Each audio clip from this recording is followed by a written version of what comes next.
चला, नमस्कार विद्यार्थी मित्रांनो, आलेत सगळे बघा.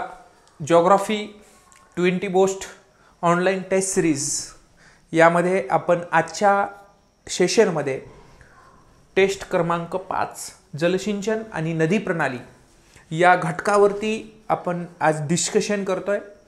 या घटकावरती आपण आज चर्चा करणार आहोत. हा पेपर सोडवल्यानंतर तुम्हाला काही प्रश्नांचे उत्तरे आले असतील, काहींचे प्रश्नांचे उत्तरे हे अडथळे निर्माण करणारे तुम्हाला पाहायला भेटले असतील.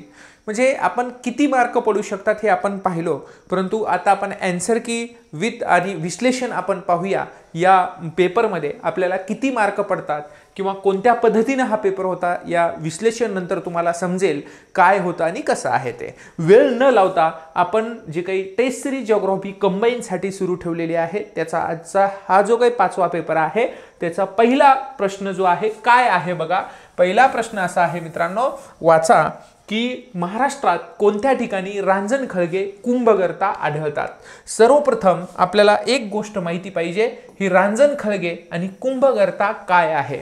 आता हे कुंभगर्ता आणि रांजण खळगे काय आहेत? नद्यांच्या खनन कार्यांमुळे तयार होणारा एक भूरूप आहे. मित्रांनो, एक गोष्ट नक्की आहे, भारतीय पठारी प्रदेश असेल किंवा भारतीय द्विकल्पीय प्रदेश असेल, आपण उदाहरण कुठलाही एखादी प्राकृतिक रचना पकडूया भारताची. या प्राकृतिक रचनेवरती किंवा पठारावरती सर्वत्र खडक सारखा नाहीये. जी नदी आपण एखादी नदी वाहत असेल, काही ठिकाणी मृदू खडक असेल तर काही ठिकाणी कठीण खडक असेल आपल्याला पाहायला भेटतं. उदाहरण फॉर एक्झाम्पल आपण एका नदीसाठी पाहूया. ही नदी एक्झाम्पल ही एक नदी आहे. या नदीचा प्रवाह असा महाराष्ट्र पठारावरून किंवा भारतीय पठारावरून वाहत जातोय. मग याच्यामध्ये आपण पाहतोय यामध्ये काय होतंय, हा वाहत असताना हा जो एरिया आहे पूर्ण हा कडक आहे, खडक आहे. म्हणजे कडक म्हणजे आपण याला काय म्हणूया, कठीण असा शब्द पण आपण याला वापरू शकतो मित्रांनो. आणि हा जो काही भाग आहे या भागांमध्ये एकदम मृदू खडक आहे. मृदू म्हणजे एकदम ठिसूळ. मग काय होतं मित्रांनो, या भागावरून वाहत येणारा जे काही पाण्याचा प्रवाह आहे या भागामध्ये इथं मृदू खडक असल्यामुळं या जी काही खडकाची झीज मोठ्या प्रमाणामध्ये होते आणि या ठिकाणी खड्डा निर्माण होतो. आणि खड्डा निर्माण झाल्यानंतर त्या ठिकाणी पाणी साचतं आणि त्या ठिकाणी भवऱ्यासारखा एक भवरा निर्माण होतो आणि भवऱ्यासारखा आकार निर्माण होऊन हे प्रवाह पुढे जायला लागतं. आणि कालांतराने ज्यावेळेस पाणी कमी होईल उन्हाळ्यामध्ये, त्या ठिकाणी आपल्याला रांजणासारखे खड्डे गोल गोल दिसतात. त्यालाच आपण रांजण खळगे असं म्हणायला लागतो. उदाहरण फॉर एक्झाम्पल तुम्हाला सांगायचं म्हणजे शिरूर तालुक्यामध्ये जर आपण टाकळी हा जी गाव बघितलं, शिरूर पुण्यामधलं शिरूर तालुका, याच्यामध्ये टाकळी हाजी नावाचं गाव आहे.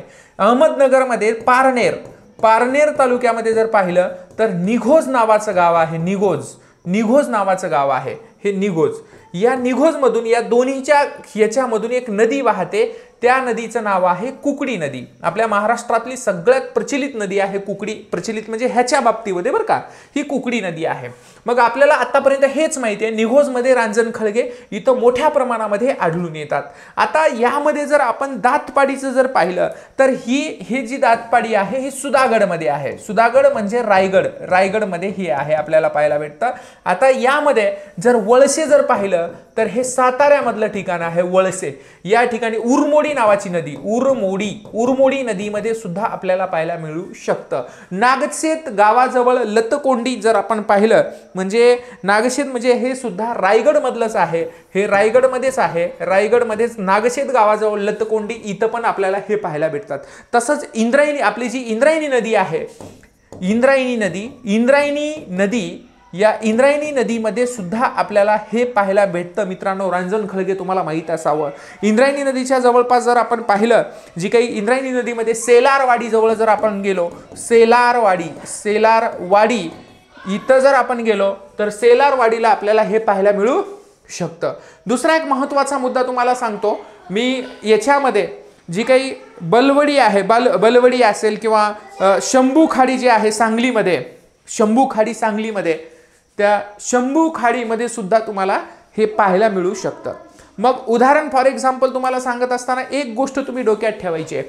ओके, आता याच्यामध्ये एक आहे म्हणजे निघोज आहे, वळसे आहे, दातपाडी आहे आणि नागशेत गावाजवळ आपण पाहू शकतो. उदाहरण ब क आणि ड या ठिकाणी आपल्याला हे चारहीमध्ये म्हणजे आपल्याला हे पाहायला मिळू शकतं का? तर मी तुम्हाला सांगेल की हे जी काही याचं उत्तर आहे ह्याचं उत्तर आपण चारहीमध्ये हे आपल्याला पाहायला मिळू शकतं. करेक्ट आहे. आमच्या इथं थोडंसं लेक्चर सुरू झालं की जास्त आरडतात. ओके, बघा चला इथं बघू दुसरा. खालीलपैकी कोणती नदी कृष्णा नदीची उपनदी नाही? बघा ही वेण्णा नदी आपण पाहिली. वेण्णा नदी ही आपण साताऱ्यामध्ये आहे. साताऱ्यामध्ये ह्या नदीवर माहीत असावं तुम्हाला लिंगमळा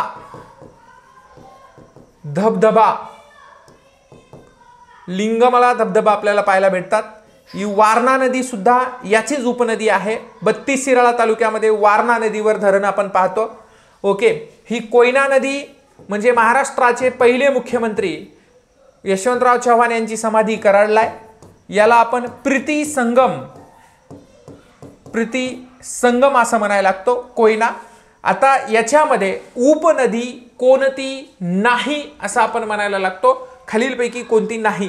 तर इथं उरमोडी नावाची एक नदी आहे, उरमोडी. आता आपण डायरेक्ट काय करूया, तुमच्या माहितीसाठी आपण डायरेक्ट हे लॉजिक बघूया. याच्या ज्या काही उपनद्या आहेत याच्या उपनद्यांच्या ह्याच्यावरती आपण बघूया उरमोडी याची नदी आहे का. आता उदाहरण फॉर एक्झाम्पल तुमच्या समोर जर मांडलं, हे बघा इकून येणारी म्हणजे याच्यावरती प्रश्न जर पडला मित्रांनो, तुम्हाला उद्या जर प्रश्न असा पडला की नद्यांचा पूर्वेकडून पश्चिमेकडे क्रम, पश्चिमेकडून पूर्वेकडे क्रम जर असं विचारला, किंवा उत्तरेकडून वाहणारी नदी एकमेव डाव्या तीरावरून वाहणारी नदी कोणती? एकमेव येरळा आहे. उजव्या तीरावरून वाहणाऱ्या नद्या कोणकोणत्या आहेत? तर हे माहिती पाहिजे. ही उरमोडी साताऱ्यामध्ये उगम पावते.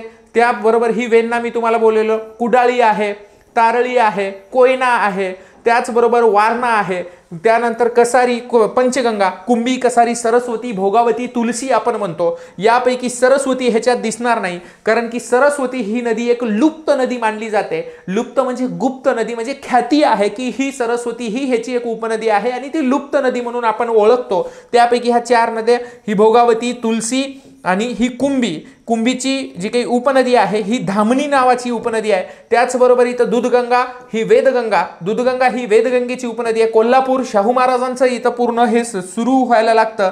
त्याचबरोबर हिरण्यकेशी नदी माहीत असावं. घटप्रभा नदीवरचा घटप्रभा प्रकल्प महाराष्ट्र आणि कर्नाटकचा संयुक्त प्रकल्प. इथं तिल्लारी प्रकल्प, महाराष्ट्र आणि गोवा राज्याचा संयुक्त प्रकल्प असलेली तिल्लारी नदी हे तुम्हाला पाहायला भेटू शकतं. ही येरळा एकमेव इकून येणारी नदी आहे. मग ह्याचं उत्तर काय असू शकतं मास्तर? तुम्ही एवढं सांगितलंय तर ह्या प्रश्नांचं उत्तर काय असू शकतं? तर खालीलपैकी उपनदी नाही, तर सगळ्याच ह्याच्या उपनद्या आहेत, म्हणून उत्तर क्रमांक यापैकी नाही येतं, म्हणजे उत्तर क्रमांक 4 आपण याच्यावरती जायला लागतो. करेक्ट आहे मुद्दा. आता पुढे बघा, पुढचा प्रश्न जे आहे, खालीलपैकी तापी नदीच्या उपनद्यांची अयोग्य जोडी ओळखा. अयोग्य असं म्हणते. अयोग्य म्हणजे चूक जोडी. आपल्याला सरळ सरळ त्यांनी सांगितलंय की अयोग्य म्हणजे आम्हाला ह्याची जोडी अयोग्य असणारी जोडी आम्हाला सांगा, असं डायरेक्टली ह्यांनी सांगितलेलं आहे. मुद्दा असा आहे मित्रांनो की क ब आणि ड याच्यामध्ये वाक्य नीट लक्षात ठेवा. तापी उपनद्यांची अयोग्य जोडी बघा, वाकी आणि गोमती ही जोडी आहे. अरुणावती, पांजरा ही जोडी आहे. आता वाघूर आणि गिरणा ही पण जोडी आहे. आता विषय राहिला ही येरळा जी आहे ही कृष्णेची एकमेव नदी आहे, उपनदी, की डाव्या तीरावरून मिळते. बरोबर आहे, तुम्ही आत्ताच पाहिलं. त्यानंतर दक्षिण पूर्णा नावाची नदी आहे, ही गोदावरी नावाची उपनदी आहे. यास दक्षिण पूर्णा म्हणजे महाराष्ट्रातलं गंगाखेड नावाचं ठिकाण तुम्ही पाहिलं असेल. संत जनाबाई यांची समाधी असणारं परभणी जिल्ह्यातलं हे ठिकाण आहे. गोदावरीच्या नदीच्या काठावर असणारं हे ठिकाण आहे. ही दक्षिण पूर्णा नदी. येलदरी तुम्ही सिद्धेश्वर धरण पाहिलं असेल, किंवा दक्षिण पूर्णा नदीवरचं धरण सिद्धेश्वर असेल, किंवा आणखी या नदीवरती 1-2 धरणं आहेत मित्रांनो, तुम्ही पाहिलं असेल किंवा तुम्ही अभ्यास केला असेल या धरणांच्या बाबतीमध्ये. येलदरी धरण असेल किंवा सिद्धेश्वर धरण असेल. येलदरी पण आहे आणि सिद्धेश्वर या दोन्हीवरचं असणार, म्हणून ह्याचं उत्तर काय आहे? ड आहे. आता उदाहरण फॉर एक्झाम्पल आपण एक बघूया, थोडीशी झलक, यामध्ये थोडासा मुद्दा तुम्हाला एक कळून जाईल की याच्या कोणत्या उपनद्या आहेत त्याच्याबद्दल मी तुम्हाला सांगतो. आता विषय काय आहे, तुम्ही एक गोष्ट लक्षात ठेवायची, हा जो काही मुद्दा आहे, हा मुद्दा मित्रांनो, हा पूर्ण मुद्दा, पूर्णा नदीचा मुद्दा मी इथं तुमच्या समोर घेतला. हा पूर्णा नदी आहे. हे गोदावरी या तापीची सगळ्यात महत्वाची जर उपनदी कोणती असेल तर ही आहे पूर्णा. आता परीक्षेमध्ये पॅटर्न जो आहे थोडंसं डीप मध्ये चाललाय, म्हणून याच्या उपनद्या तुम्हाला विचारतायत. याच्या उपनद्या विचारतायत म्हणजे नळगंगा असेल, विश्वगंगा असेल, केदार नदी असेल, ज्ञानगंगा नदी असेल, बोर्डी नदी असेल, ह्या ज्या नद्या आहेत ना, एवढ्या नद्या तुम्ही बघा, थोडक्यात इथं व्यवस्थित बघून घ्या ह्या नद्या. आता याच्यामध्ये जर आपण पाहिलं तर ह्यामध्ये बघा, नेसू नदी असेल, इथं वाकी असेल, गोमती असेल, गोमई असेल, इथं अमरावती असेल, अमरावती, बुराई नदी, या नदी कान नदी, पांझरा नदीची उपनदी आहे. पांझरा नदीकाठी धुळे हे शहर वसलेलं आपल्याला माहिती आहे. त्याचबरोबर इथं बोरी नदी आहे. त्याचबरोबर आनेर नदी, आनेर डॅम, आनेर अभयारण्य वगैरे माहित असेल तुम्हाला, हे इथून यायला लागतं. इथं अंजनी नदी असेल, ही गिरणा, आपण गिरणा नदीच्या खोऱ्यामध्ये आणि पांझरा नदीच्या खोऱ्यामध्ये हे पाहिलं, सॉरी, गिरणा नदीच्या खोऱ्यामध्ये आणि पांझरा नदीच्या खोऱ्यामध्ये आपण हे पाहिलं. काय पाहिलं बघा, की फड सिंचन पद्धत, फड सिंचन हे आपण पाहिलं. काय आहे फड सिंचन याच्याबद्दल आपण डिस्कशन केलं होतं, करेक्ट ना. आता फड सिंचनाबद्दल तुम्हाला सांगत असताना एक गोष्ट तुम्ही लक्षात ठेवायची आहे, हे फड सिंचन आहे, हे दोन्हीच्या ह्याच्यामध्ये पुढे गेलो, ही वाघूर नदी, अजिंठा आणि वेरूळ या नदीच्या काठावरती आपण बोललो होतो. हे सगळ्या या ठिकाणी असणारं गुगामल राष्ट्रीय उद्यान, मेळघाट असेल किंवा गुगामल असेल, व्याघ्र प्रकल्प आणि राष्ट्रीय उद्यान दोन्ही एकाच ह्याच्यामध्ये इथं आहे. ही सिपना, गाडगी, इथून येणं वाहणारी नदी आहे, ही बैतूल या ठिकाणी उगम पावते. ह्या नदीचं पूर्ण जी काही आहे हे तुम्ही पाहिलेलं पाहिजे. तुम्हाला ही आयोगाची सगळ्यात फेवरेट नदी म्हणून या नदीचं उल्लेख तुम्हाला करता येईल. आयोगाचं सर्वात जास्त प्रेम जर कोणत्या नदीवर असेल तर मी सांगेल की या नदीवरती आहे भावांनो. हे परीक्षेमध्ये येतं, हे लक्षात ठेवायचं. म्हणून याचं उत्तर हे दक्षिण पूर्णा जी आहे, एरळा, हे उत्तर याच्यामध्ये आहे. पुढचा प्रश्न घेतो, 4 नंबरचा प्रश्न तुमच्या माहितीसाठी घेतो. खालील कोणती नदी वृक्षाकार जलप्रणाली या प्रकारात येत नाही? आता बघा, वृक्षाकार म्हणजे काय असतं? वृक्ष, आता एखादा वृक्ष घ्या तुम्ही, त्याची खोड असतो, फांदी असते, त्याची उपफांदी असते, पानं असते, अशा भरपूर त्याच्या शाखा असतात. उदाहरण जर तुम्हाला पाहायचं असेल तर उदाहरण माझ्याकडे पाहण्यासाठी भरपूर आहेत.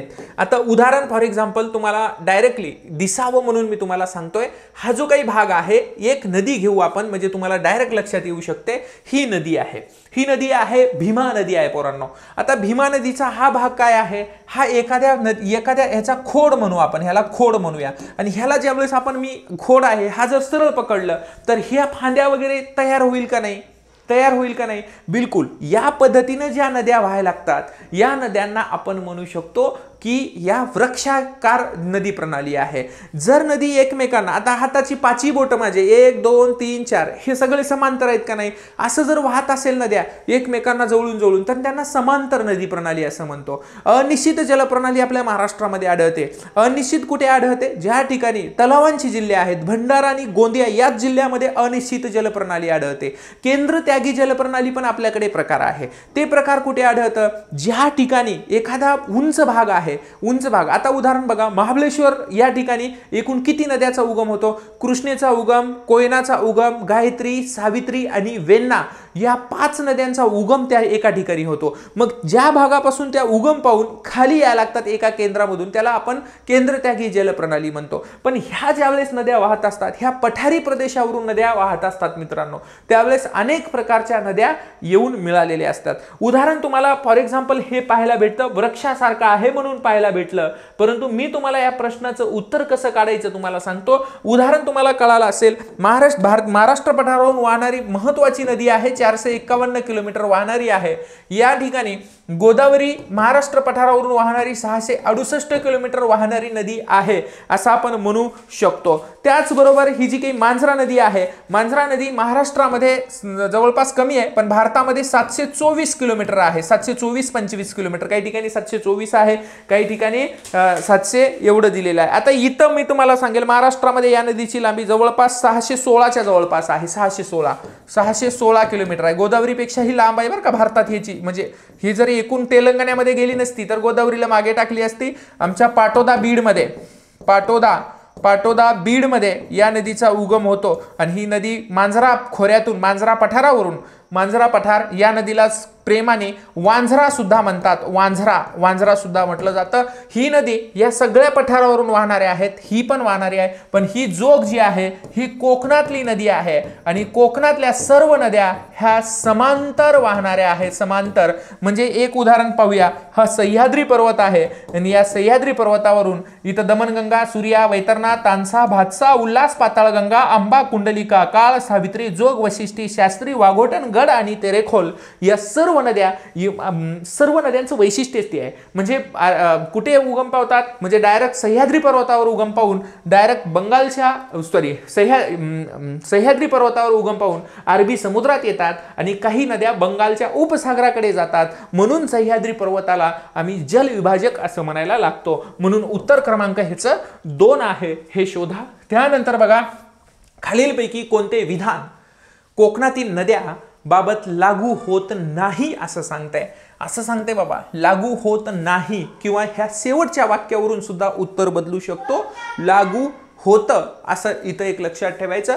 एक आहे तीव्र उताराच्या आहेत. तीव्र उताराच्या म्हणजे एक साहजिकच आहे, कारण की हा भाग 915-1220 मीटर जर उंच असेल, म्हणजे याच्यामधलं सर्वात उंच ठिकाण महाराष्ट्रातलं बोलतोय कळसूबाई जर असेल 1646 मीटर, किती 1646 मीटर जर असेल तर याच्यावरून ज्यावेळेस एखादी नदी खाली येते त्यावेळेस उतारानेच वाहत येणार आहे. इथं साहजिकच आहे, बरोबर आहे. सह्याद्री पर्वतावर उगम पावतात, अगदी बरोबर आहे, कोकणापासून जवळच आहे. त्यानंतर मुखाजवळ मैदानी प्रदेश निर्माण करतात. पोरांनो, एक गोष्ट लक्षात ठेवायची, जी नदी तीव्र उताराने वाहत असते, खनन कार्य निर्माण करणारी आहे, कमी लांबीची आहे, ती नदी मुखाजवळ कधीच मैदानी प्रदेश निर्माण करू शकत नाही.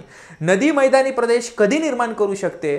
ती नदी खूप लांबून वाहत आलेली आहे, ती नदी मैदानी प्रदेशातून वाहते, ती नदी डोंगरामधून वाहत आलेली मैदानी प्रदेशात आली आणि मैदानी प्रदेशातून खाली वाहत चालले. अशा नदीच्या मुखाजवळ मैदानी प्रदेश निर्माण होईल. बघा तुम्ही, आज आपण पाहतो भारतामध्ये जर आपण पाहिलं, गंगा आणि ब्रह्मपुत्रा नदीचं जे काही खोरं आहे त्या खोऱ्याला आपण हरित खोरे म्हणतो आणि त्या दोन नद्यांच्या मुळे झालेलं जगातलं सर्वात मोठं जे काही मैदानी प्रदेश आहे, त्या त्रिभुज प्रदेश आहे, त्याला आपण सुंदरबन असं म्हणायला लागतो. हे सुंदरबन बेंगॉल टायगरसाठी प्रसिद्ध आहे, आपल्या भारतामध्ये सुद्धा आहे आणि बांगलादेशमध्ये सुद्धा ह्याचा काही भाग आपल्याला पाहायला मिळू शकतो मित्रांनो. मग याच्यामध्ये खाली आपण गोदावरी नदी सुद्धा करते, कृष्णा नदी सुद्धा करते, परंतु ह्या सर्व पूर्वेकडच्या ज्या नद्या आहेत ह्या सर्व नद्या त्रिभुज प्रदेश निर्माण करेल आणि यानंतर इकडे पश्चिमेकडच्या ज्या काही नद्या आहेत ह्या सर्व नद्या मुखाजवळ खाडी निर्माण करतात. खाडी भरती आहोटीच्या वेळी समुद्राचे पाणी नदीच्या मुखामध्ये जिथपर्यंत आत शिरतं त्या भागाला खाडी असे म्हणतात आणि हे खाड्या जी आहे ही खाडी निर्माण करतात, म्हणून हे रॉंग आहे. हे रॉंग असल्यामुळं हे लागू होत नाही म्हणल्यानंतर खाली जायचा विषयच नाही. मोठ्या प्रमाणात खनन कार्य करणारे आहेत, याच्यामध्येही काही विषय नाहीये, हेही मुद्दा तुम्ही डोक्यात ठेवलं पाहिजे. 3 नंबर. त्यानंतर पुढचा जो काही मुद्दा आहे, पुढचा मुद्दा बघा, योग्य असलेली जोडी ओळखा. योग्य असलेली जोडी ओळखा. धरणे आणि धबधबे दिलेले आहेत. आता याच्यामध्ये बघा धरणे आणि धबधबे आहेत. आता धरणे व धबधबे काय आहेत याच्यामध्ये बघा. उदाहरण फॉर एक्झाम्पल, धरणं पण आहेत आणि धबधबे पण आहेत. बघूया याच्यामध्ये काय आहे ते. चुकीचं म्हणायचं आहे. ओके, योग्य असलेली जोडी ओळखा असं म्हणायचं याला, योग्य असलेली बरं का. आता यामध्ये हे भाटघर आहे अहमदनगरमध्ये, ह्या अहमदनगरमध्ये आहे, भाटघर नाहीये, याचं नाव आहे भंडारदरा. भंडारदरा आपण याला म्हणू शकतो. हा जो काही भाग आहे हा भंडारदऱ्याचा भाग आहे. हा भंडारदऱ्याचा पूर्ण भाग या ठिकाणी यायला लागतो. त्यानंतर दुसरा जर महत्त्वाचा मुद्दा आपण पाहिला, दुसरा महत्त्वाचा मुद्दा ज्यावेळेस पाहिला आपण, इथं मोडक सागर धरण ही उल्हास नदी म्हणताय नाहीये, ही आहे वैतरणा नदी. वैतरणा कोकणातली सर्वात लांब नदी आहे, याला वैतरणा म्हणायला लागतो. आणि त्यानंतर जर मुद्दा आपण पाहिला, हा लिंगमळा नावाचा जो काही धबधबा आहे, लिंगमळा धबधबा आहे, धबधबा आहे, हा वेण्णा नदीवर असणारा साताऱ्यामधला धबधबा आहे. हे सातारा जिल्ह्यामध्ये यायला लागतं. कृष्णेची उपनदी वेण्णा आहे, इथे यायला लागतं. पण नातूवाडी नावाचा जो काही धरण आहे, हे धरण रत्नागिरी जिल्ह्यामध्ये आहे, म्हणून हे विधान मोस्ट इम्पॉर्टंट बरोबर यायला लागतं. आणि इथं भाटघर हे पुण्यामध्ये आहे. हे भाटघर धरण वेळवंडी नदीवर आहे. वेळवंडी नदीवर या धरणात साठवलेल्या पाण्याला येशाजी कंक जलाशय, येशाजी कंक जलाशय, कंक सागर या नावाने ओळखलं जातं. याला काय म्हणतो आपण? येशाजी कंक सागर या नावाने ओळखलं जातं. हाही मुद्दा एवढंच महत्त्वाचा आहे, हे तुमच्या डोक्यात असलं पाहिजे. आणि या धरणाला आपण हे जे आहे याला विल्सन नावाने ओळखत होते, परंतु आता 2023-24 मध्ये याला एका चांगल्या नवीन नावाने याला ओळखलं जाणार आहे. काय आहे पुढे प्रश्न आहे ते आपण बघूया. ओके, ह्याचं उत्तर 1 नंबर. पुढचा प्रश्न जो आहे, खालील कथनांचा विचार करून, ओके, खालील कथनांचा विचार करून कोणत्या धरणाचे वर्णन करण्यात आलेले आहे ते ओळखा. आता उदाहरण फॉर एक्झाम्पल काय म्हणताय, कुठला धरण आहे महाराष्ट्रातलं की वरच्या पद्धतीनं, म्हणजे इथं काय दिलेलं आहे की डायरेक्ट दिलेलं आहे की बाबा तुम्हाला कथनं दिलेले आहेत, अ ब क आणि ड. कथन म्हणजे इथं विधाने दिलेली आहेत आणि ह्या विधानांच्या आधारे तुम्हाला एक धरण ओळखायचं आहे. आता यामध्ये तुम्हाला जर एखादं धरण जर ओळखायचं असेल तर तुम्ही काय म्हणाल? हा प्रश्न तुमच्यासाठी नवीन आहे, मोस्ट इम्पॉर्टंट. वीर राघोजी भांगरे जलाशय या नावाने ओळखणार आहे. आता हे जे आहे हे 2023-24 मध्ये झालेली गोष्ट आहे, म्हणजे अलीकडच्या कालखंडामध्ये हे नाव दिले. मला वाटतं 23 नाही 24 मध्येच नाव दिलंय, 2024 मध्येच हे नाव दिलंय. ओके, प्रवरा नदीच्या मुख्य प्रवाहावर असणारं धरण आहे. बरोबर आहे, म्हणजे प्रवरा नदीच्या मुख्य प्रवाहावरती बाळेश्वर नावाची टेकडी, बाळेश्वर आणि कळसुबाई म्हणजे या 2 टेकड्यांच्या दरम्यान असणारं धरण आहे. महाराष्ट्रातील अहमदनगर जिल्ह्यातील प्रकल्प आणि यामध्ये भारतातील सर्वात मोठ्या दगडी धरणापैकी एक असंच आहे. बरोबर आहे, करेक्ट आहे, हे पण बरोबर आहे, हे सगळे बरोबर आहेत. पण हे डिस्कशन होते कुणाबद्दल, हा सगळ्यात महत्त्वाचा मुद्दा आहे. हे कुणाबद्दल आपण बोलतोय नेमकं? हे सगळे वैशिष्ट्ये पवार सरचे आहेत की एका दुसऱ्या पवार सरचे आहेत की दुसऱ्या आणखी तिसऱ्या पवार सर? महाराष्ट्रात काय 3च पवार नाही आहेत फक्त, अजित पवार, शरद पवार आणि विलास पवार. आणखी पवार आहेत ना भरपूर. मग हे नेमकं कुणाबद्दल आहे? असं वैशिष्ट्य असतं ना प्रत्येकाचं.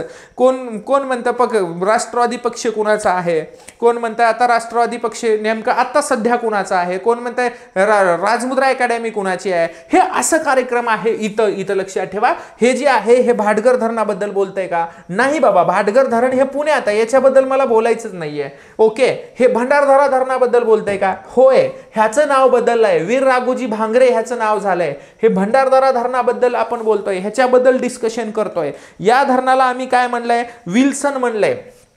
काय म्हणलंय? विल्सन ह्याचं जुनं नाव आहे. ह्याचं नाव काय आहे? याला लॉइड म्हणतात. लॉइड धरण, व्हेरी IMP, दोन्हीमध्ये खूप कन्फ्युजन. लॉइड हा विल्सन धरण, हा जायकवाडी प्रकल्प, आमचा मराठवाड्याचा छोटा समुद्र औरंगाबादमध्ये आहे, पैठणी या ठिकाणी गोदावरीच्या मुख्य प्रवाहावरती. महाराष्ट्रातला सर्वात मोठा बहुउद्देशीय प्रकल्प म्हणजे जायकवाडी. जपान देशाचं सहकार्य, 102 TMC पाणी याच्यामध्ये मावतं. लक्षात ठेवा. इथपर्यंत निळवंडे नावाचं धरण आम्ही पाहतो आणि निळवंडे धरण ह्याच्याबद्दलही बोलत नाही, तर बोलतोय आम्ही ह्या 2 नंबरच्या धरणाबद्दल. म्हणून याचं उत्तर काय आहे? भंडारदरा धरण आहे. हे मुद्दा लक्षात ठेवायचा आहे. त्यानंतर बघा 8 नंबरचा क्वेश्चन, भीमा नदी महाराष्ट्रातील कोणत्या जिल्ह्याच्या सीमेवरून वाहत नाही? हा थोडासा मॅपिंग लेवलचा प्रश्न आहे. कोणत्या लेवलचा प्रश्न आहे? मॅपिंग लेवलचा प्रश्न आहे. तुम्ही मॅपिंग कशी करता, तुम्ही मॅपचं पाहता कसं, मॅप नेमकं कशा पद्धतीनं तुम्ही कोणत्या अँगलने मॅपकडे बघता, ह्या सगळ्या गोष्टी महत्त्वाच्या आहेत. आता बघा तुम्ही एखादे आता उगम पाहत असताना एक गोष्ट लक्षात ठेवा. आता ही भीमा आहे, भीमा, शंकर, पुणे, आंबेगाव या ठिकाणी उगम पावली. महाराष्ट्रात 451 किलोमीटर. 2 जिल्हे पुणे प्लस सोलापूर या 2 जिल्ह्याच्या मधून ही 100% वाहते, याच्यामध्ये काही शंका नाहीये. भीमाशंकर पुणे हे एक ज्योतिर्लिंगापैकी एक ठिकाण, म्हणजे या ठिकाणी हे इथून वाहते, खाली कर्नाटकमध्ये गेली. विषय काय राहिला? विषय आणखी खंत एक राहिली भावांनो, की बाबा आमच्या बीडमध्ये ही नदी वाहते का? बीडमधून आष्टी तालुक्यामधून याची उपनदी आहे, म्हणजे ह्याचं खोरं आहे. ही नदी फक्त 2च जिल्ह्यातून वाहते. खोरं इथं पण आहे. धाराशिव आहे, धाराशिवमध्ये भूम आहे, इथं परांडा आहे, इथं तुळजापूर आहे, इथं उमरगा आहे, उमरगा, भूम, परांडा, तुळजापूर, उमरगा इथं आहे. भूम, परांडा, तुळजापूर, उमरगा इथं आहे. साताऱ्यामध्ये आहे का? साताऱ्यामध्ये इथं खंडाळा, दहिवडे, दहिवडे म्हणजेच मान बर का, खंडाळ्यामध्ये आहे, दहिवडेमध्ये आहे. इथून ही नदी वाहायला लागते. आणखी एक महत्त्वाचा मुद्दा इथे एक राहिला रे माझा, कुठला तरी आहे साताऱ्यामधील भूम, परांडा, तुळजापूर, उमरगा, साताऱ्यामध्ये खंडाळा, दहिवडे ह्या तालुक्यातून. तसेच नगरमध्ये श्रीगोंदा, नगरमध्ये बघा रे पोरांनो, श्रीगोंदा, कर्जत, जामखेड या 3 तालुक्यातून इथे खंडाळा, दहिवडे इथं लक्षात राहत नाहीये माझ्या, कुठलं तरी एक तालुका आहे बरं का, पाहून घ्या. इथं ह्या तालुक्यातून ही वाहते, पण 2 जिल्ह्यातून स्पेशली वाहते. पण ज्यावेळेस वाहते, नगर आणि पुण्याची ही सीमा ठरवते, 100% ठरवते, याच्यात काही शंका नाही, ठरवायलाच पाहिजे. सोलापूरची सीमा ठरवते का? तर सोलापूरची पण सीमा ठरवते. पुण्याची ठरवली, सोलापूरची सीमा ठरली, फक्त ही साताऱ्याची सीमा ठरत नाही, लक्षात ठेवा. आणि हेच प्रश्न व्हेरी IMP आहे. सातारा जिल्ह्याची लोक म्हणतात की नगर जिल्ह्याची सीमा ठरवत नाही, तर नगरचा जो दक्षिण भाग आहे, या दक्षिण भागामध्ये ही सीमा ठरवण्याचं काम आपल्याला करत असते. हे सीमा लेवलचा एक क्वेश्चन आहे, तो सीमा लेवलचा क्वेश्चन तुम्ही पाहून घ्या. हे पंढरपूर, सोलापूर म्हटलं तर विशेष नाही, इथं पंढरपूर, याला इथं चंद्रभागा म्हणतात, चंद्रभागा. भीमा नदीला इथं काय म्हणतात? चंद्रभागा या नावाने इथं ओळखलं गेलं. हेही मुद्दा तुम्ही लक्षात ठेवायचं आहे. करेक्ट ना? चलो, त्यानंतर बघा प्रश्न आहे महत्वाचा आहे, जोड्या लावा. याचे प्रश्न ज्यावेळेस आपण सोडवतो ना, त्यावेळेस आपल्याला जास्त विचार करायची आवश्यकता नाहीये. उदाहरण फॉर एक्झाम्पल मी ज्यावेळेस सांगेल तुम्हाला, हे प्रश्न बोनस लेवलचे प्रश्न असतात. मग बोनस म्हणजे कसं, तुम्हाला 4 1 2 3 4 आणि तुमची एक शक्यता, 5 शक्यता आहेत की याच्यातून तुम्हाला प्रश्न येऊ शकतं. आता मला सांगा, तुम्हाला याच्यातलं काय माहिती आहे? मला माहिती आहे चोविला धरण प्राणहिता नदीवर आहे. प्राणहिता म्हणजेच वर्धा प्लस वैनगंगा यांचा एकत्रित प्रवाह म्हणजे प्राणहिता असा. लक्षात आलं? त्यानंतर कन्हेर धरण मला माहिती आहे, हे याच्यावरून निघतंय का? डचं 1 आहे का? कुठं डचं 1 आहे, उत्तर इथंच निघालं, बाकी विषयच नाही, याच्यावरून निघालं. आता समजा हे कुणाला माहित नाही, मला माहित होतं हे. आता माहिती आहे तुम्हाला इटियाडोह माहिती आहे. आता इटियाडोह कोणत्या याच्यावर आहे? गाढवी नदीवर आहे, भंडाऱ्यामध्ये गाढवी नदीवर आहे. अच 4 आहे का? कुठं अच 4, हे 2 हे झाले, कट झाले, 2च राहिले, याच्यावरून नाही निघालं. आता ह्या तिन्हीपैकी समजा आपल्याला तोतलाडोह माहिती आहे. तोतलाडोह कुठं आहे? पेंच नदीवर आहे. बच 3 आहे का? कुठं बच 3 इथं पण आहे, इथं पण आहे, याच्यावरून बी नाही निघालं. बघा कधी कधी काय नशीब असतं. एक चोवीला ज्याला माहित होतं त्याच्यावरून निघालं, म्हणजे इथं पण 3 आहे आणि इथं पण 3 आहे. आता ह्या दोन्ही मधलं एक माहिती असणं आवश्यक आहे, नाहीतर वाट लागते. बघा नाहीतर वाट लागते. मला माहिती आहे हे दोन्ही सगळ्याला माहित होते, पण हे 2 माहित नव्हते, म्हणून मीही त्याच पद्धतीनं टाकलेला आहे क्वेश्चन. हे तयार करून क्वेश्चन टाकलं, कुठला MPC ला आलेलं नाहीये. आता कन्हेर माहिती आहे, वेण्णा. आता क चं 2 माहिती आहे, कच 2, आता 1 नंबरलाच, म्हणून इथं 2 वरून तिसऱ्यावर जाईपर्यंत ह्याचं उत्तर. जर बघा मी बोनस तुम्हाला काय दिलं, चोविला धरणचा पण दिलं. चोविला धरण कन्नेर, जलविद्युत प्रकल्प आहे कन्नेरला, परीक्षेमध्ये येऊ शकतंय. ऑप्शन क्रमांक 1. लक्षात आलं? करेक्ट? करेक्ट ना? चलो नेक्स्ट मुद्दा. महाराष्ट्रातून वाहणाऱ्या नद्यांचा पूर्वेकडून पश्चिमेकडे क्रम लावा. ही किती मॅपिंग महत्वाची आहे बघा. उदाहरण फॉर एक्झाम्पल आपल्याला मॅप दिलंय, डायरेक्ट असा प्रश्न ज्यावेळेस पडेल ना त्यावेळेस काहीच नाही करायचं पोरांनो, डायरेक्ट आपल्या बुक जी प्रश्नपत्रिका आहे त्याच्यावर जी रिकामी जागा असते तिथं डायरेक्ट असा नकाशा काढून घ्या. काही पेज बी देतात आपल्याला, तिथं तुम्ही नकाशा काढून घ्या. ज्यावेळेस तुम्ही हे असा नकाशा काढला त्यावेळेस पहिल्यांदा बघायचं ऑप्शन एलिमेंट करायचे. ऑप्शन याच्यामधून बाद करत चालायचे. कसे?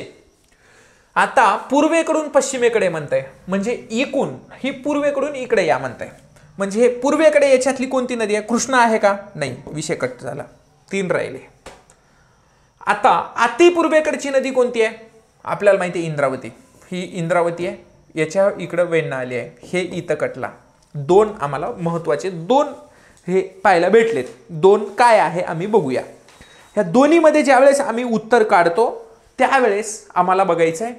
उदाहरण मी पेन बदलतो, थोडीशी पेन बदलतो म्हणजे तुम्हाला सोपं जाईल. आता आपण काय म्हणतो, हिला आपण इंद्रावती म्हणतो, नॉट इंद्रायणी बरं का. इंद्रायणी भीमेची आहे, इंद्रावती कृष्ण आपल्या गोदावरीची उपनदी आहे. आता ही इंद्रावती आहे. आता इंद्रावती नंतर हे मध्य प्रदेशमधून आलेली ही वर्धा, ही वैनगंगा, आणि इकडून आलेली ही पैनगंगा. हिला आपण पैनगंगा म्हणूया, हिला वर्धा म्हणूया, आणि ही जी आहे ही वैनगंगा असं म्हणूया. ह्या एकत्रित प्रवाह पुढे गेला आणि हाच प्रवाह इथून गोदावरी अशी जाते आणि अशी डायरेक्ट 2 वेळा प्रवेश करते, आणि यावर ही प्राणहिता आपण म्हणूया. हे दोन्हीच्या प्रवाहामधून हिला प्राणहिता या नावाने आपण ओळखतो. त्याचबरोबर आता बघा इंद्रावती आहे, इथं इंद्रावतीच्या अलीकडे वैनगंगा आली, वैनगंगेच्या बाजूला वर्धा आली, वर्धेच्या बाजूला पैनगंगा आली, आणि इथं भीमा आली, इकडून वाहणारी ही भीमा, आणि इथं कृष्णा. ही कृष्णा आहे, ही भीमा आहे, ही गोदावरी आहे. या पद्धतीने एवढ्या नद्या इथं दिलेल्या आहेत. मग हे काय येऊ शकत नाही. इथं वैनगंगा दिलं, वर्धा दिलं, आणि इथं लगेच त्यांची प्राणहिता हे तर दिलं. इथं लगेच इंद्रावती दिलंय. काय दिलं इथं? इंद्रावती दिलं. इंद्रावती पुढे पूर्वेकडे, इथं गिरणा दिलं आणि पांजरा लगेच इकडे गेलं, म्हणून हे विधान येऊ शकत नाही. उत्तर क्रमांक 2 हा क्वेश्चन ज्याला विचार करणारा आहे त्याला पटकन सुटलं, म्हणजे जे मॅपिंग करतो ना त्याला सुटला. जो मॅपिंग करत नाही त्याला ते विचार करण्यामध्ये गोंधळामध्ये कसं की काय होतं की याच्यामध्येच तो पार गायब झाला असं त्याला आपण म्हणू शकतो. त्यानंतर बघा काय आहे, खालीलपैकी कोणती नदी महाराष्ट्रातील सर्वात जास्त लांबीची आहे? आता बघा किती जबरदस्त क्वेश्चन आहे हा, किती जबरदस्त क्वेश्चन आहे. आता ही इंद्रायणी आहे, ही भीमेची उपनदी आहे, पैनगंगा वर्धेची उपनदी आहे, मांजरा ही गोदावरीची उपनदी आहे, आणि वर्धा आणि वैनगंगा ही पण गोदावरीचीच म्हणूया. ही या ठिकाणी आताच मागच्या याच्यामध्ये बोललो, वर्धा वैनगंगा एकत्रित प्रवाह प्राणहिता, ही वैनगंगा ही वर्धा, दोन्ही मध्य प्रदेशमध्येच उगम पावून खाली दक्षिणेकडे वाहणाऱ्या नद्या आहेत. यामध्ये पैनगंगा ही 495 किलोमीटर वाहणारी नदी आहे, मांजरा 616 किलोमीटर महाराष्ट्रात वाहणारी, वर्धा 455 किलोमीटर वाहणारी नदी आहे, वर्धा 455 किलोमीटर वाहणारी नदी आहे. मला वाटतं इंद्रायणी जी आहे, इंद्रायणीची लांबी 1 मिनिट बघू आपण किती आहे ती.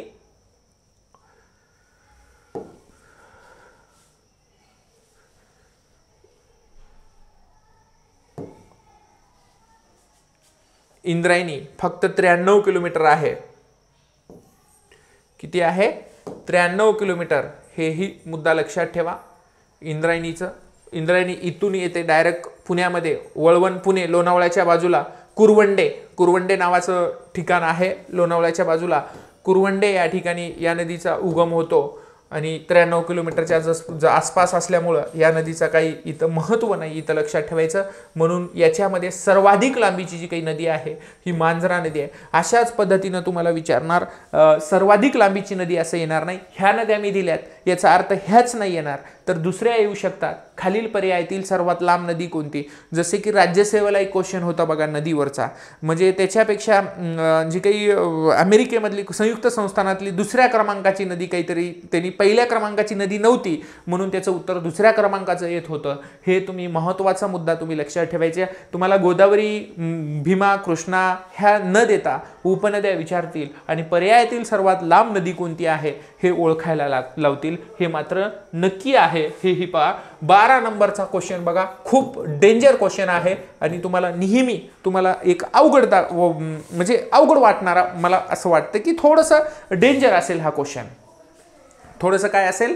थोडंसं डेंजर असेल. कसं डेंजर असेल? म्हणजे तुम्ही सोडवलं असेल, तुम्ही वाचलं असेल, न्यूजपेपर वाचत असाल किंवा वारंवार बातम्या पाहत असाल तर तुम्हाला हा प्रश्न तुम्हाला सुटायला पाहिजे. कारण की हा सांबरकुंड धरण जे आहे 2022 मध्ये हा खूप म्हणजे गाजलेलं प्रकरण. कारण की 2022 मध्ये तुम्हाला सांगतो पोरांनो, हा प्रकल्प 2005 मध्ये 50 करोडचा होता. कितीचा होता? 50 करोडचा होता. आज हा प्रकल्प सांबरकुंड धरण जे आहे 750 करोडचं 2022 मध्ये झालं. 2025चं व्हॅल्युएशन जर पाहिलं तर 1000 करोडच्या जवळपास याचं व्हॅल्युएशन गेलेलं आहे. किती गेलेलं आहे? 1000 करोडच्या जवळपास. मला सांगा 50 करोड ज्यावेळेस होते त्यावेळेस आपण धरण बांधलं का? हे नाही बांधलं. मग 2023 मध्ये 2022 मध्ये याचं व्हॅल्युएशन किती झालं? 750 करोड झालं. मला वाटतं 2025 मध्ये आज सुद्धा तो चालू आहे. म्हणजे जवळपास 1000 करोड रुपये जर ह्याला एका धरणाला बांधायला लागत असतील तर विचार करा की ह्या तिलारी प्रकल्प असेल किंवा सांबरकुंड धरण असेल, हा सांबरकुंड धरण, ह्या सगळ्या गोष्टी आपल्याला माहित असणं आवश्यक आहे मित्रांनो. इथं लक्षात ठेवायचं. आता हे सांबरकुंड धरण पण खूप महत्त्वाचं आहे, सध्या चालू आहे आपण असं म्हणू शकतो. लक्षात आलं? सांबरकुंड धरण सध्या चालू आहे. हे रायगड मध्ये हा प्रकल्प आहे, पेन जवळ आहे, पेनच्या जवळपास सांबरकुंड धरण महान नदीवर. हे अत्यंत बरोबर आहे, पण हे तुम्ही चुकीचं म्हणलं असताल, हे बरोबर आहे. विधान अ, तिलारी प्रकल्प आहे, महाराष्ट्र आणि गोव्याचा संयुक्त प्रकल्प. अगदी बरोबर आहे, हा महाराष्ट्र आणि गोव्याचा संयुक्त प्रकल्प आहे. इथं ह्याच्या जागेवर तुम्हाला येतं लेंडी प्रकल्प, येतं लेंडी नावाचा प्रकल्प आहे. लेंडी प्रकल्प महाराष्ट्राचा अँड तेलंगणाचा, TS महाराष्ट्र आणि तेलंगणा स्टेट या दोन राज्याचा हा संयुक्त प्रकल्प आपल्याला पाहायला मिळू शकतं. इथपर्यंत तुम्ही लक्षात ठेवायचं आहे. असे भरपूर प्रकल्प आहेत. अप्पर पेनगंगा, लोअर पेनगंगा असेल किंवा बावनथडी प्रकल्प असेल, महाराष्ट्र आणि छत्तीसगडचं, महाराष्ट्र आणि बावनथडी, महाराष्ट्र आणि मध्य प्रदेशचा संयुक्त प्रकल्प, सरदार सरोवर प्रकल्प असेल, महाराष्ट्राचा आहे, मध्य प्रदेशचा आहे, राजस्थानचा आहे आणि गुजरात या 4 राज्याचा संयुक्त प्रकल्प आहे. म्हणजे असे संयुक्त प्रकल्प या महाराष्ट्रामध्येच नव्हे तर भारतामध्ये सुद्धा मोठ्या प्रमाणामध्ये आपल्याला पाहायला मिळू शकतं. हे लक्षात ठेवायचं आहे. त्यानंतर भोपाळपट्टणम प्रकल्प, महाराष्ट्र आणि छत्तीसगड, भोपाळपट्टणम बरं का, महाराष्ट्र आणि छत्तीसगड या 2 राज्यांचा संयुक्त प्रकल्प आहे. कालीसार प्रकल्प महाराष्ट्र आणि मध्य प्रदेशचा संयुक्त प्रकल्प आहे. कालीसार प्रकल्प, कालीसार नदीवर महाराष्ट्र आणि मध्य प्रदेशचा संयुक्त प्रकल्प आहे. बावथडी प्रकल्प मी सांगितला. दूधगंगा प्रकल्प महाराष्ट्र आणि कर्नाटकचा संयुक्त प्रकल्प आहे, दूधगंगा प्रकल्प. ओके, हे संयुक्त प्रकल्प आहेत, हे लक्षात ठेवा. हे दोन्ही विधानं बरोबर आहेत, म्हणून दोन्ही विधानं बरोबर. 4 नंबरचं जे आहे व्हेरी IMP करायचं आहे आणि 4 नंबरला आपल्याला पुढे जाऊन पाहायचं आहे. लक्षात आलं? चलो नेक्स्ट नंबर. आता यामध्ये भीमा नद्यांच्या उपनद्या यांचा क्रम पश्चिमेकडून पूर्वेकडे लावा.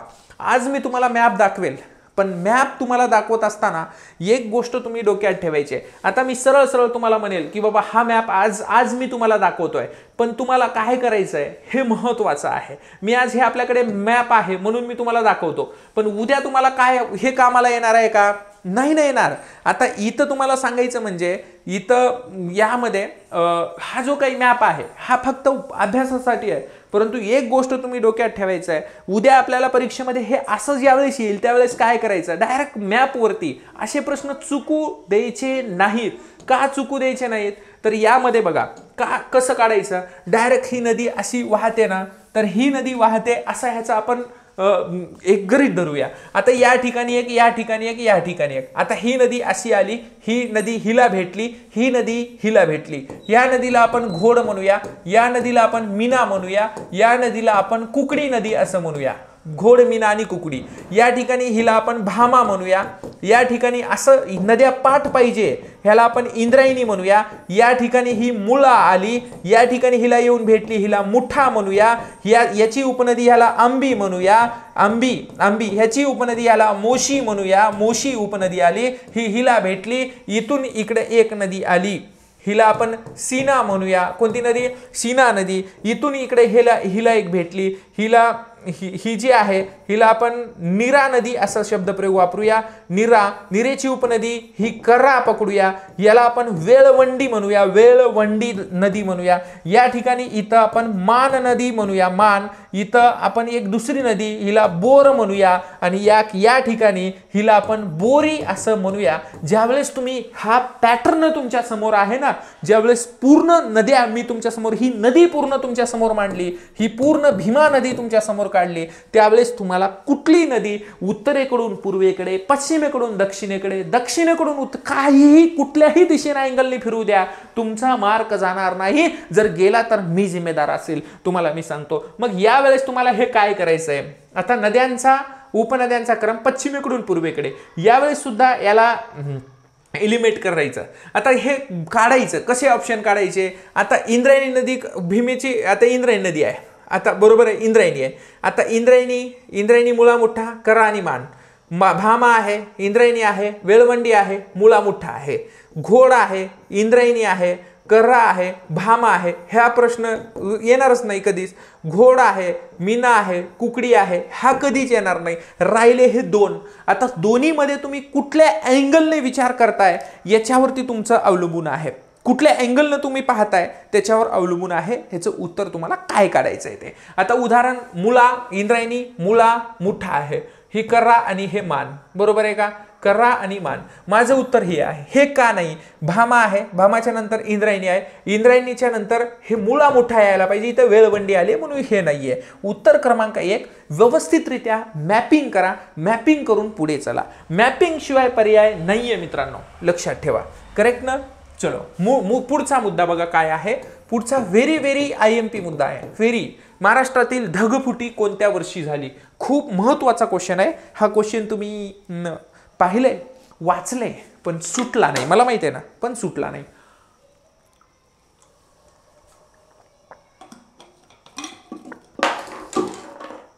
सॉरी. बघा, पानशेत धरण,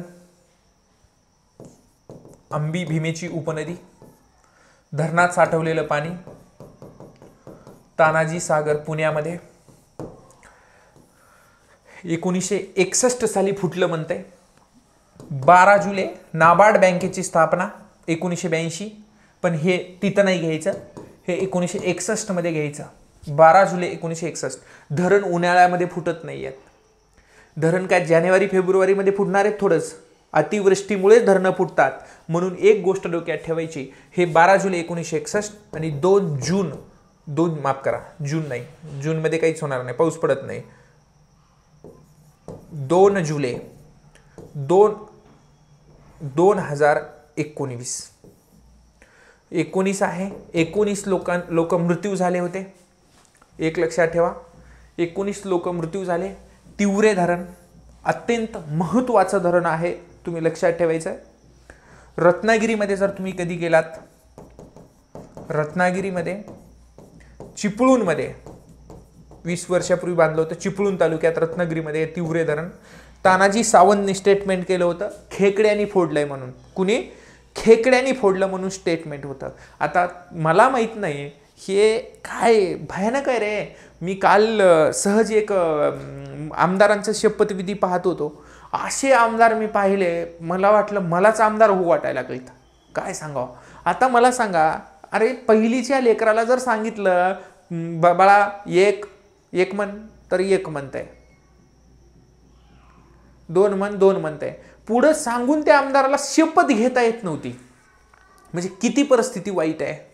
आणि आपली जनता बघा, विरोधक वकील होतं, वकिलाला निवडून दिलं नाही. आणि नाव घेत नाही मी, विरोध जे पडलेला व्यक्ती होता ते वकील होता, बॅरिस्टर आहे, वकील आहे. त्या वकील पडलाय आणि ज्या माणसाला शपथ घेता येत नाही तो माणूस निवडून आलाय. मला सांगा काय परिस्थिती लई अवघड आहे. काय सांगावं मला तर, मी तर एकटा निवांत हसत होतो. काय सांगावं तुम्हाला, शपथ. आता ती क्लिप तुम्ही पण पाहिली असेल. अवघड परिस्थिती आहे. म्हणजे हे खेकड्यामुळं, हे खेकडे. आता मला सांगा, धरणं खेकड्यात नाही राहणार तर काय आपल्या घरात राहणार आहेत का येऊन? खेकडं धरणात नाही राहणार तर घर बांधणार आहे का धरणाच्या बाजूला एक पत्र बित्र टाकून, स्लॅब टाकून? अरे जलचर प्राणी आहेत ते, धरणातच राहतील ना. पण विषय काय, दुसऱ्या धरणात खेकडं नाहीत का? तिथं फक्त मासेच आहेत का? बिना खेकडाचं एखादं धरण आहे का? असं थोडंच आहे. पण याच्यामध्ये काय होतं, याचं मूळ रिझन काय होतं, तर ह्याचं रिझन असं होतं दादा, की जी कोकण आहे, कोकणामध्ये काळी माती सापडत नाही. मातीचं धरण होतं ना, हे पूर्ण मातीचं धरण होतं. जसं आपण गंगापूर धरण आशिया खंडातलं पहिलं मातीचं धरण आपण पाहतो, किंवा भारतातलं पहिलं मातीचं धरण गंगावाडी गावाजवळ गोदावरी नदीवर, तो धरण तेव्हाच आहे. आज फुटलाय का? आमच्या शाहू महाराजांनी, बाळांनो लक्षात ठेवा, शाहू महाराजांनी कधी बांधलेलं धरण आहे, ॲटोमेटेड आहे तो. विश्वेश्वरय्या यांनी त्या धरणाची डिझाईन केलेली, डोरची, म्हणजे उघडायची, ॲटोमॅटिक उघडतं. आणि हे धरण, ह्याचं रिझन असं होतं, मूळ सांगतो, ह्याच्यामध्ये कोकणामध्ये काळी माती सापडत नाही आहे. काळी माती एकमेकांना असं चिटकून घट्ट चिकट पकडून बसते, मात्र जांभी माती ही एकमेकांना घट्ट पकडून बसत नाही, हा विषय होता. त्याच्यामुळं हा धरण फुटला. ह्याचं रिझन हे होतं सर्वेमधून. पण खेकडा बिकडा काही विषय नव्हता, हे लक्षात ठेवायचं. हे दोन्ही विधान हे चुकीचे आहेत, म्हणून दोन्ही विधाने अ आणि ब, खालील कोणत्या वर्षी याचा अयोग्य पर्याय निवडा. अ आणि ब हे दोन्ही चूक आहेत. हे 2 जुलै 2019 आणि हे 12 जुलै 1961 पुणेमध्ये, हे तिवरे रत्नागिरीमधील चिपळूण या ठिकाणी असणारं हे धरण आहे. हे लक्षात ठेवा. हे 2च धरणं फुटलेत महाराष्ट्रामध्ये. म्हणजे ह्याच्यावरती प्रश्न येऊ शकतो. मागे तर आपल्या 500 ती डायरेक्ट तारीख येते, म्हणून तिवरेची पण कधी बी येऊ शकते. म्हणून हे बघा, महत्वाचं बघा, हे सोप आहे. म्हणजे जाता जाता तुम्हाला एक सोपा धरण, महाराष्ट्रातील उजनी धरणातील जलाशयास डॅडॅस असे म्हणतात. का बरं म्हणणार नाही? हे आहे जायकवाडीचं, जायकवाडी आठवते तेवढे सांगतो. यशवंत सागर हे आहे उजनी धरण. शिवाजी सागर हे आहे कोयना धरण. ही आहे येशाजी कंक वीरबाजी पासलकर मोशी वरसगाव धरण, माफ करा, वरसगाव धरण मोशी नदीवर पुण्यामध्ये, वरसगाव धरण. त्याचबरोबर भंडारदरा धरण, आर्थर सरोवर. त्याचबरोबर गोदावरीवरचा विष्णुपुरी प्रकल्प, शंकर सागर. पेंच नदीवर तोतला डोह, ह्याचं नाव मेघदूत जलाशय असं होतं. मेघदूत जलाशय, तोतला डोह, असे काही राहू शकतात. माझ्याकडून सुटून तुम्हाला सांगतो. हे पानशेत आहे, पानशेत धरणात साठवलेले पाण्याला तानाजी सागर यांचं नाव दिलं. त्याचबरोबर भाटघर धरण या पुण्यामधलंच भाटघर धरण, या धरणामध्ये वीरबाजी पासलकर, येशाजी कंक जलाशय, माफ करा, येशाजी कंक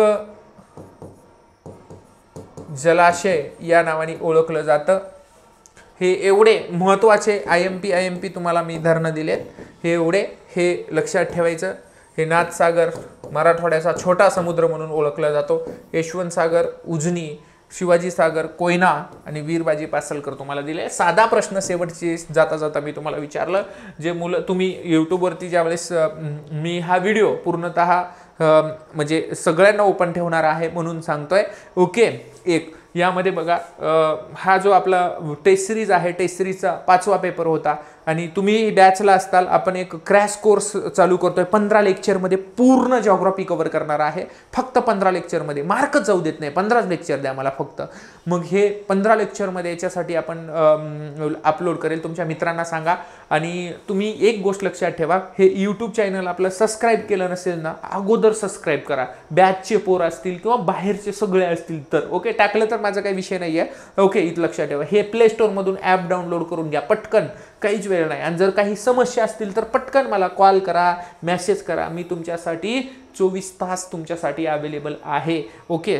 लक्षात आलं मित्रांनो ओके. नक्की या पद्धतीनं तुम्ही ॲनालिसिस केलं तर तुम्हाला कुणीही रोखू शकत नाही आहे. आपण या ठिकाणी मित्रांनो थांबूया ओके. जय हिंद, जय महाराष्ट्र ओके. थँक्यू आणि धन्यवाद मित्रांनो. आणि सर्वांना मी गुड नाईट नाही म्हणणार, तुम्हाला बेस्ट लक म्हणेल, कारण की पेपर जवळ आलेला आहे. थँक्यू.